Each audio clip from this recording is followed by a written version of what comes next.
In this video, I am going to explain anatomy of pectoralis major.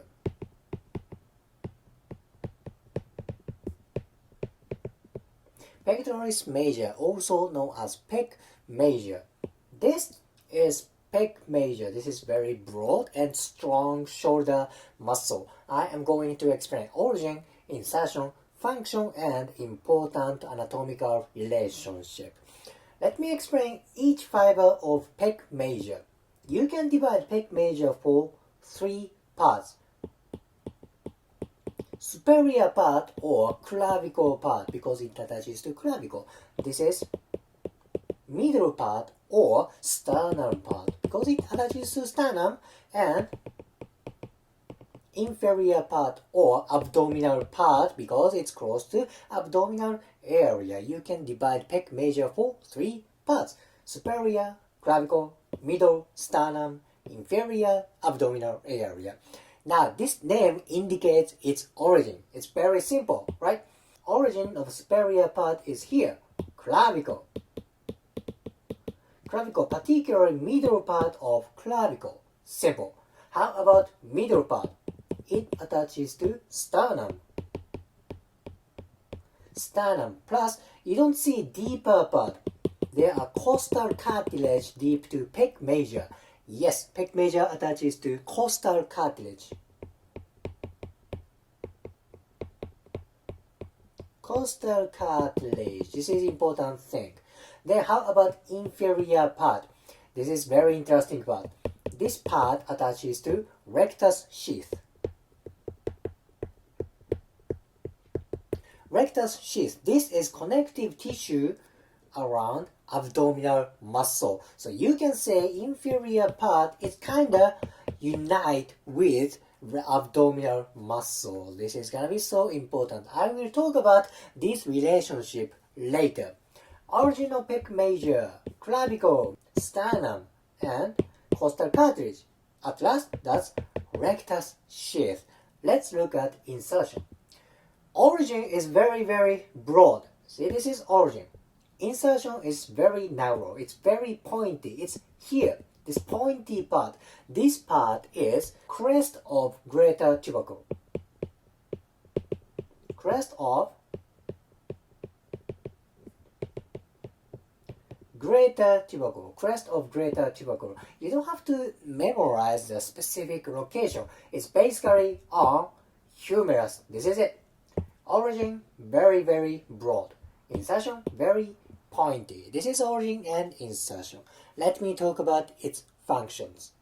Alright, because pec major is very broad muscle, very big muscle. It has so many functions. Let me start with shoulder movement. Main shoulder movement of pec major is shoulder adduction. Adduction is you close arm this way. So when you raise up shoulder like this way and close, this is shoulder adduction. Down.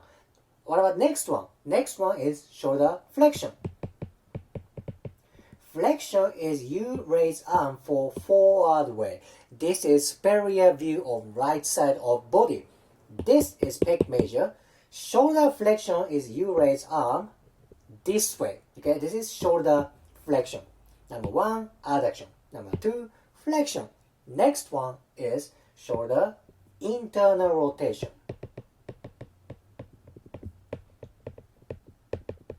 Internal rotation. Let's go back to superior view. This is superior view again. Internal rotation is this way. You twist shoulder inward. This is internal rotation. How about the last one? Last one is horizontal adduction.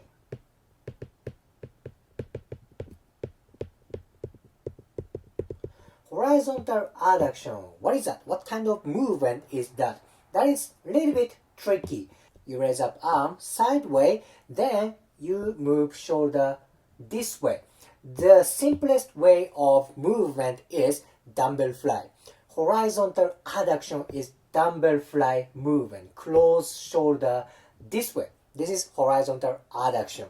Okay? Dumbbell fly movement. Shoulder adduction, that is different from horizontal adduction. Shoulder adduction is you close arm this way. Horizontal adduction is you close arm this way. The simplest way is dumbbell fly. Okay? And flexion, internal rotation, then horizontal adduction. Oh my gosh, pec has so many things to do for shoulder movement. But how about other parts? Do you remember this part of pec major attached to costal cartilage? Yes, costal cartilage. That is part of rib cage. Yes, pec major attaches to rib cage. Thus, this muscle has something to do with breathing. Then, which direction? Is it breathing in or breathing out? That is breathing in. So we can do inhalation. Inhalation, of course, this is kind of accessory muscle of breathing. This is not the main breathing muscle. Even though that is kind of accessory muscle, it is important for breathing. For shoulder movement, adduction, flexion, internal rotation, and horizontal adduction. For rib cage, that is inhalation. From now on, this is gonna be my hypothesis, okay? This is not on anatomy book. Because pec major attached to clavicle, I believe this muscle can move clavicle. In which way? I believe it can move clavicle down. This is clavicle depression. Again, this is my hypothesis. You don't see this on anatomy book. I believe pec major pulls clavicle down. This is going to be so important for thoracic outlet syndrome around this area. If you know this thing, you can apply for many things. Maybe you can apply this information for training, self-care, or therapeutic situation. This is important place. Anyhow, this is function of pec major.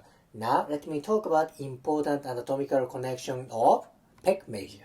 Alright, I want to explain two important connections. Again, this is pec major. It's very broad muscle.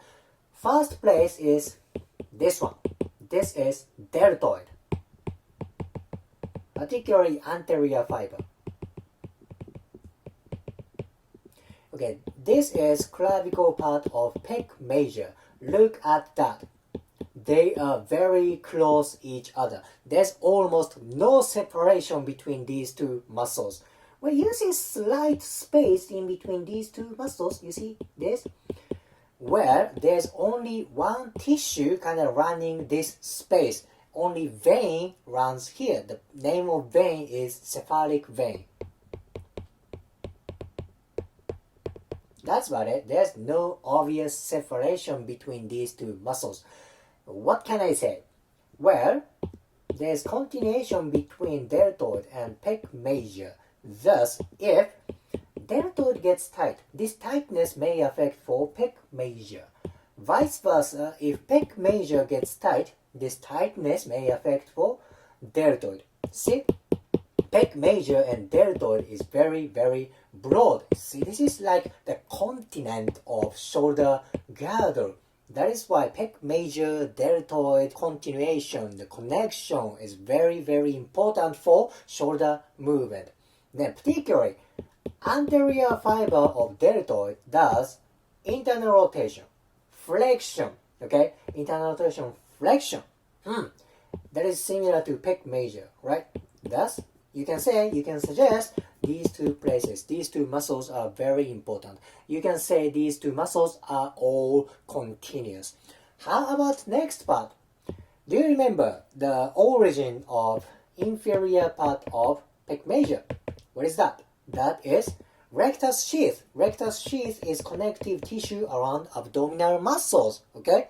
Then you can say there's connection between abdominal muscles and pec major. Well, what happens if your inferior part of pec major gets tight? This tightness can go to abdominal muscles. What if your abdominal muscles, particularly upper part, is tight? This tightness may affect for pec major. Why? Because there is continuation right here. Because pec major literally attaches to connective tissue of abdominal muscles. Very important, right? Pec major is strong shoulder mover. It moves shoulder very drastically, very rapidly, very strongly. Yes, this is important shoulder mover. Then same time, it has important anatomical connection with other muscles, other shoulder muscles and abdominal muscles. I hope today's anatomy helps your career. If you liked today's video, please hit the like button, comment and subscribe. See you next video.